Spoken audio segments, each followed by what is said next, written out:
ലിജോ ജോസിന്റെ ആ കരിയറിൽ ഒരു ടേണിംഗ് പോയിന്റ് എന്ന് പറയില്ലേ, ആ ഒരു സിനിമയാണ് എനിക്ക് ഞാനും ഇവിടെ അറിയിച്ചൊരു സിനിമയാണ് ആമേ. 2013 ആ സിനിമ ഇറങ്ങിയിട്ടില്ല.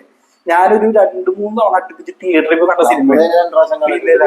അത് ഒരു എന്താ പറയുക, ഫാന്റസി മ്യൂസിക്കൽ ഡ്രാമയാണ്. നമ്മൾ മ്യൂസിക്കൽ ഡ്രാമ ഒന്നും അധികം കണ്ടിട്ടില്ല, കോമഡി മ്യൂസിക്കൽ ഡ്രാമ ഒന്നും നമ്മൾ ഇതായിട്ട് കണ്ടിട്ടില്ല. അതൊരു ഫാന്റസിയാണ്. എന്ന് വെച്ചാൽ കുറെ കളർ ഡ്രസ് ഒന്നും ഇല്ല. അതിന്റെ ഡ്രസ് കോഡ് തന്നെ എല്ലാവർക്കും ഒരു വിധത്തിലുള്ള അവിടെയുള്ള എല്ലാവർക്കും ഒരേ ഡ്രസ് കോഡാണ്. കുമരംഗിരി ഗ്രാമത്തിലുള്ള അവരാ പുണ്യാളന്റെ പള്ളി, അവിടെ നടക്കുന്ന ആ സംഭവങ്ങൾ ഇത്ര രസമായിട്ടൊരു എന്താ പറയാ, ഒരു സാറ്ററിക്കൽ മൂവി എന്ന് പറയാനുള്ളൂ. സാറ്റർ ആണത്, ഹാസ്യമാണ് ശരിക്കും പറഞ്ഞാല്.